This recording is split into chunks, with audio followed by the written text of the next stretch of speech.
So our first speaker today is somebody that I've had the pleasure of working with at the University of Cincinnati. Before working with Dr. Cohen, I wasn't too well versed on what the potentials were as it relates to aerospace and smart cities, or drones and UAVs and smart cities. But I'm sure that he'll share a little bit about what they're working on with the Ohio Department of Transportation. But I can say that it's an absolute honor to welcome to the stage Dr. Kelly Cohen from the University of Cincinnati.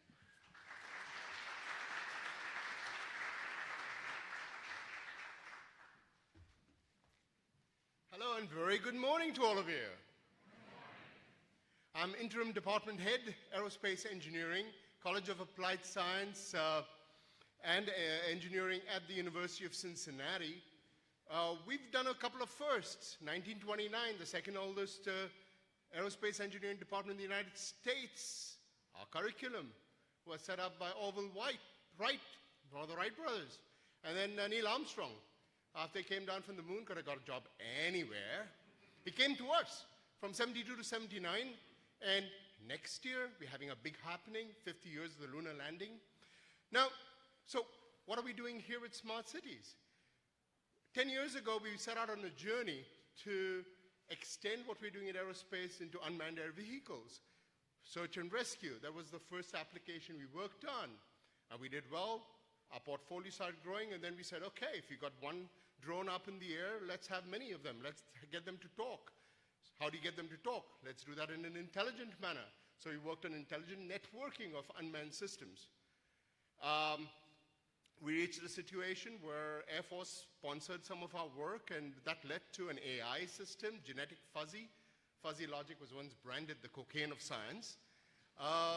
But we decided to emulate human reasoning, and we got that good that we're the only ones in the world that beat an F-16 pilot in combat simulation, and then another 12 after that. And then we decided to propose our work to the Department of Transportation. And we got the biggest award in the state of Ohio for applying drones for transportation. What do? Well, we monitor traffic. We can be able to take a look at congested areas. Now, what's great about drones? We can fly 300, 400 feet, get that bird's eye view, and be able to do that on demand. Very quick deployment, excellent data, right? And then we can use that to make better decisions. We use that for bridge monitoring.